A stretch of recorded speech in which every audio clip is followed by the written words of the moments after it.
Bienvenue sur la chaîne des paillettes sur les mots.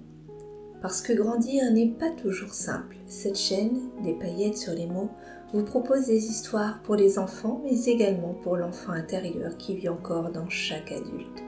Pour que la partie la plus inconsciente de soi se sente entendue, réconfortée, aidée, encouragée. Mettre des mots sur nos mots, sur des émotions parfois incomprises, c'est déjà les accepter pour mieux les laisser s'envoler. Alors, c'est le moment de prendre conscience de ses ailes.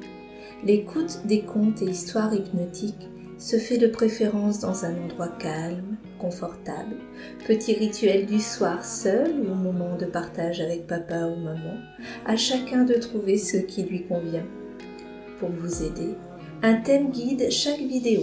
Néanmoins, les histoires peuvent être écoutées juste pour le plaisir de voyager.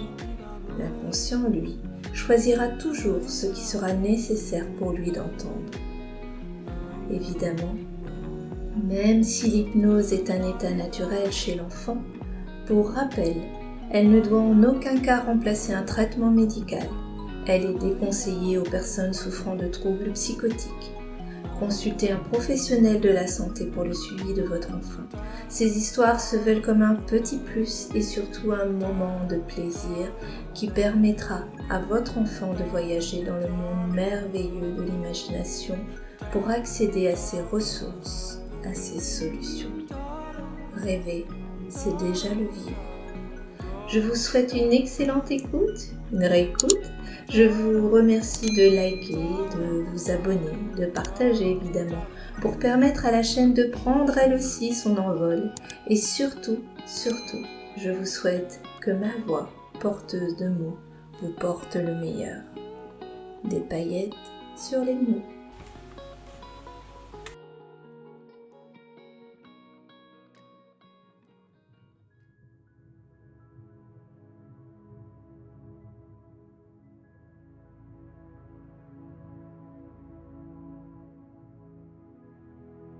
Bonjour, c'est moi, tu sais, la dame qui raconte des histoires un peu extraordinaires.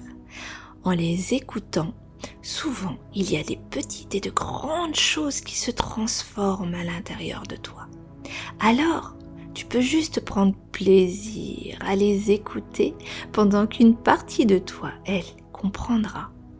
D'ici quelques instants, à la fin de l'histoire, si tu l'écoutes dans ton lit le soir, tu pourras simplement te laisser glisser dans un sommeil réparateur.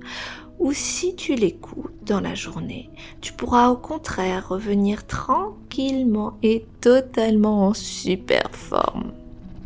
Alors, bonne écoute, que la partie de toi la plus attentive écoute et prenne tout ce qu'elle a besoin d'apprendre à prendre. Approche, installe-toi le plus confortablement possible. Tiens, moi aussi, je m'installe avec ma chatte Caramel. Elle adore écouter mes histoires. Souvent, j'ai l'impression qu'elle dort la coquine. Et pourtant, comme toi, une partie d'elle écoute. J'en suis certaine, sinon pourquoi revenir? Pourquoi ronronner de plaisir? Alors, si tu le veux, aujourd'hui, tu peux toi aussi voyager avec Caramel, cette petite chatounette écaille de tortue, en écoutant cette histoire un peu particulière, si particulière qu'une partie de toi, la plus curieuse, la plus rêveuse même, voudra être attentive jusqu'au bout, alors que parfois même, tes yeux seront déjà en train de glisser vers un sommeil agréable et reposant aux 1000 rêves.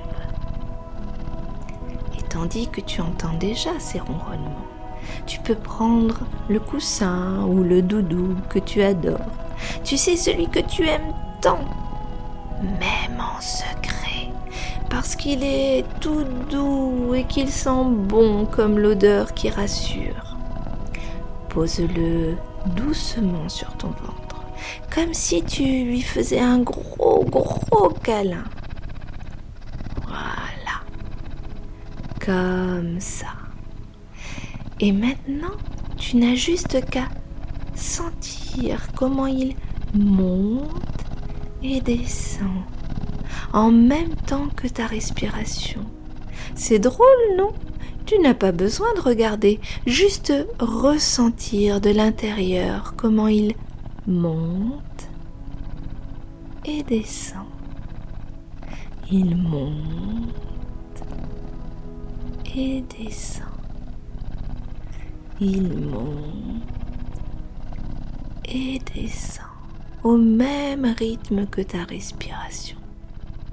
C'est juste magique de ressentir comme à chaque ronronnement, à chaque respiration, le calme apaise tout ton corps, comme la mer qui devient plate après la tempête. Tu sens comme chaque partie de ton corps se relâche et devient toute molle. Tu sais, un peu comme du slime. La tête, le cou, le dos, tout ça comme du slime, les bras, le ventre. C'est drôle, non ? Je me demande quelle couleur ça prend pour toi. Moi, mon corps, quand il devient comme du slime, il devient tout jaune pailleté. Les cuisses, les genoux, les mollets, les pieds, tout ramollo. Ressens juste comment c'est tranquille à l'intérieur de toi. Alors, tu vas voir comme une porte magique qui s'ouvre en toi sur un monde merveilleux aux histoires, qui elles aussi apaisent. La paix se sent partout à l'intérieur de toi. Alors c'est le signal que tu peux fermer les yeux et laisse alors la magie des mots qui agit. Ne prends que ce dont tu as besoin et qui te fait du bien. Bonne écoute.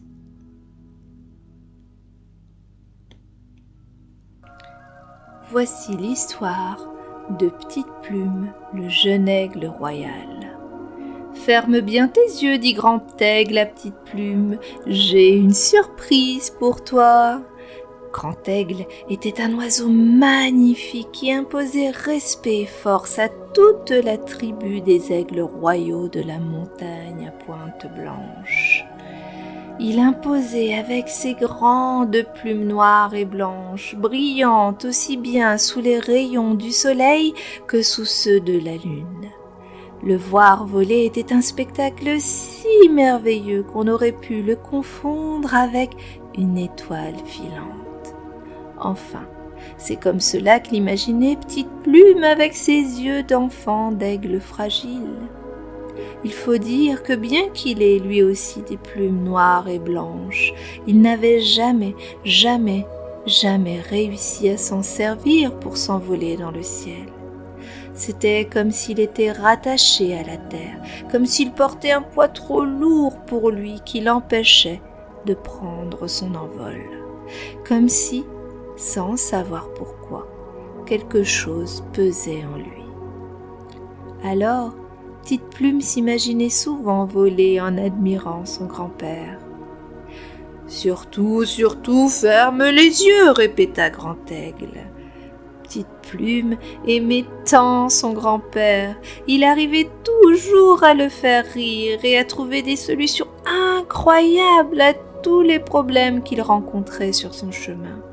Il disait toujours « À tout problème, il y a une solution. Il suffit juste de la laisser venir. » Attention, maintenant, voilà, tu peux ouvrir tes grands yeux, Petite Plume.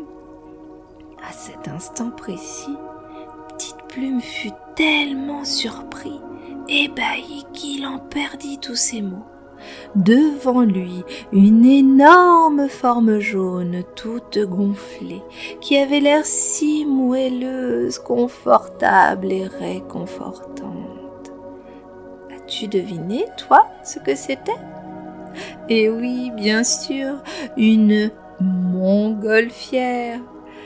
Mais enfin, grand-père, c'est ainsi que Petite Plume surnommait son grand-père. Mais où l'as-tu trouvé ? Mais comment l'as-tu amené ? Mais pourquoi ? Oh là, mon petit, cela fait bien trop de questions pour un si petit aigle, dit grand-père en rigolant, très fier d'avoir encore une fois bien surpris son petit-fils. Tu sais, parfois, juste ressentir le plaisir d'être surpris ou se laisser surprendre est plus important que de tout comprendre. Allez, suffit, on grimpe, zou, dit-il avec un clin d'œil. Dans la tête de Petite Plume, un nombre incalculable d'idées se bousculaient, dont une en particulier, une petite voix qu'il entendait trop souvent dans sa tête et qui le rendait très triste. « Je suis trop lourd pour m'envoler. » Dans son cœur, Petite Plume sentit une émotion un peu bizarre, comme un milkshake de peur, d'envie, d'excitation. Vraiment bizarre. Petite Plume, le temps d'une seconde, imagina même ce drôle de milkshake à la place de son cœur. Et dans son corps, la moindre minuscule petite plume lui paraissait comme gelée, lui donnant cette étrange sensation de s'être changée en statue de glace. Tu sais, comme celle que l'on peut parfois voir en hiver à Noël. Oh là, grand-père, c'est vraiment tout bizarre en moi. Tu sais, mon chéri, les premiers plus petits pas font les plus grands explorateurs et les plus grands chemins qui mènent aux plus belles découvertes. Allez, viens, tu vas t'amuser. Une fois installée avec grand-père dans la nacelle de la montgolfière, Petite Plume, sans trop savoir pourquoi d'ailleurs, sentit les battements de son cœur se calmer. Du brûle-gaz lui parvenait un air chaud rangé comme la flamme, comme une douce caresse réconfortante. Il ferma les yeux pour mieux ressentir cette douce sensation rangée envahir tout son corps.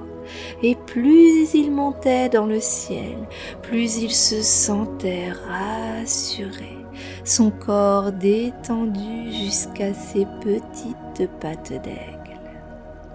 C'est alors qu'il découvrit cette incroyable sensation du vent qui glissait entre ses plumes. Et pour la première fois de sa vie, il se sentit si léger, tiens, aussi léger qu'une plume. Il put même sentir l'odeur du frais, des nuages, du ciel. Tu sais, un peu comme celle des draps frais que maman vient tout juste de changer et qui font que, bizarrement, quand on se glisse dedans le soir, on se sent tellement bien, comme sur un petit nuage. Waouh, grand-père, c'est génial! Le plaisir de Petite Plume fut de courte durée. À ce moment même, il vit que la montgolfière se dirigeait vers un mur de nuages, gris, sombre, imposant et lourd. Encore une fois, Petite Plume ressentit à l'intérieur de lui cette étrange sensation.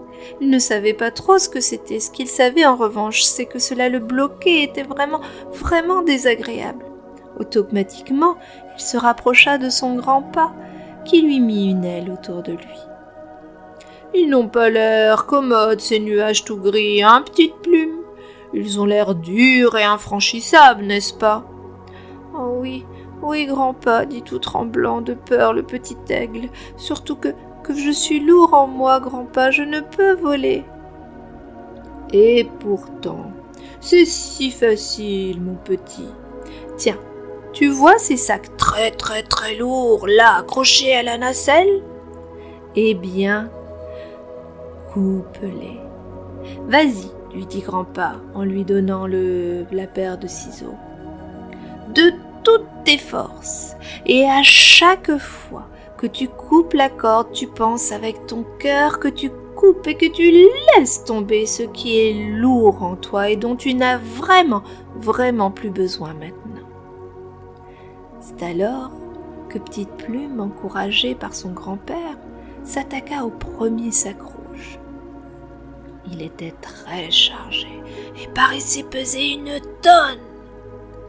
Et là, il se passa un instant incroyable, au moment même où Petite Plume coupa la corde, le sac tomba dans un bruit comme jamais il n'en avait entendu.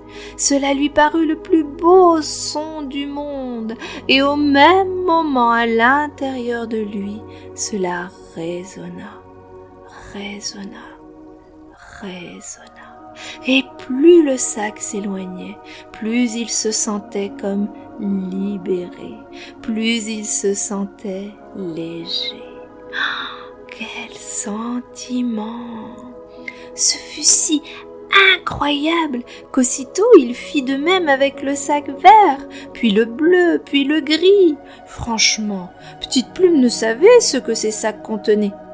Et comme lui avait dit plus tôt son grand-père, il n'est pas nécessaire de tout comprendre. En fait, juste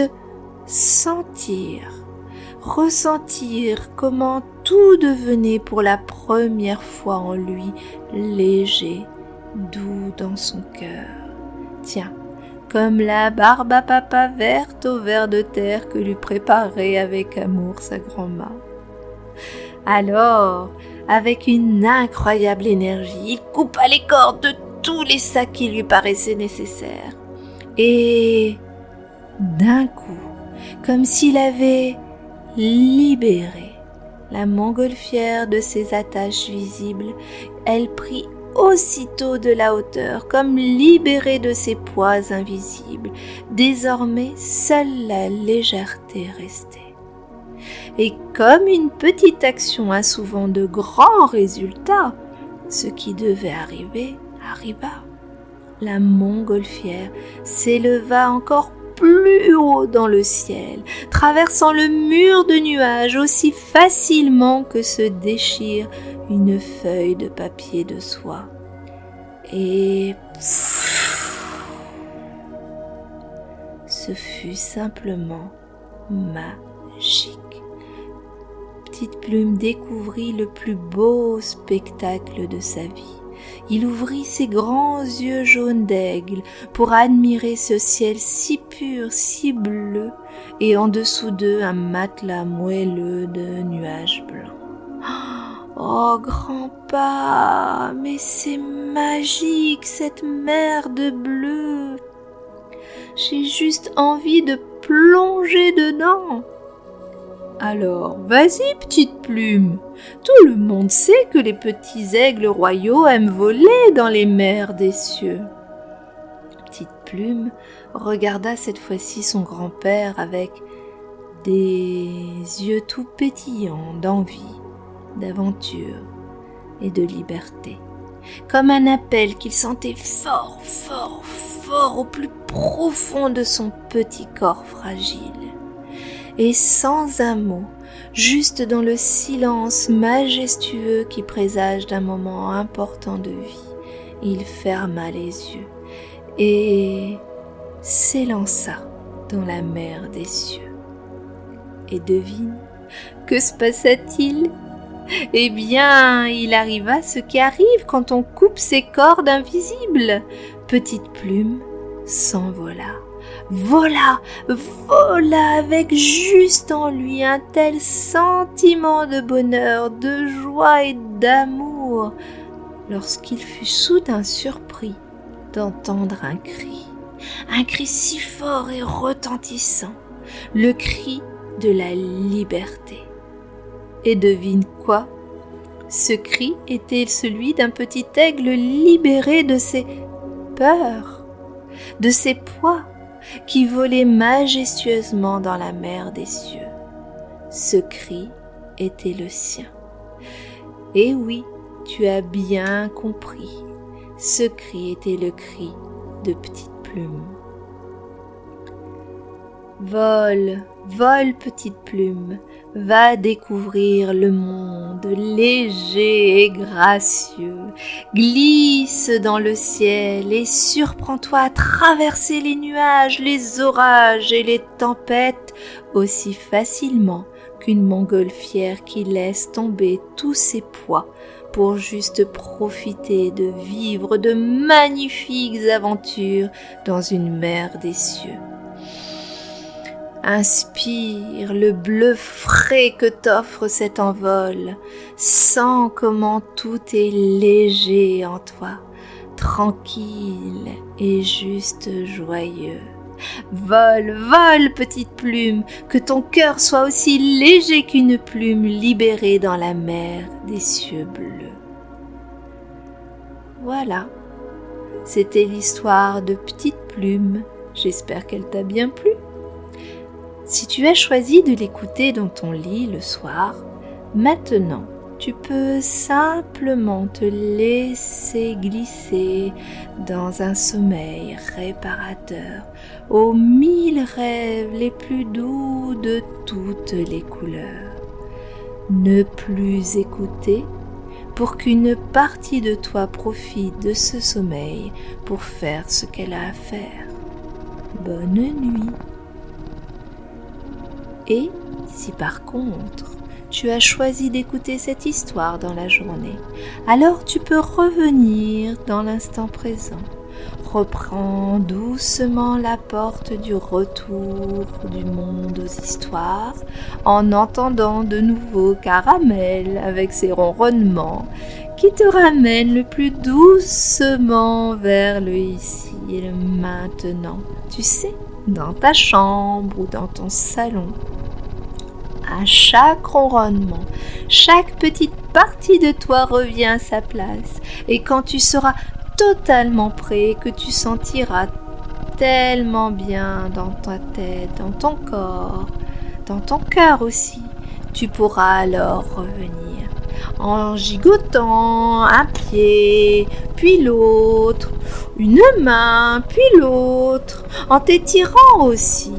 Jusqu'à ce que tu sentes que tu es là, prêt à ouvrir tes yeux pour vivre toi aussi de super aventures comme petit aigle, en te sentant plein d'énergie dans ton corps, de joie et d'amour dans ton cœur et de légèreté dans ta tête.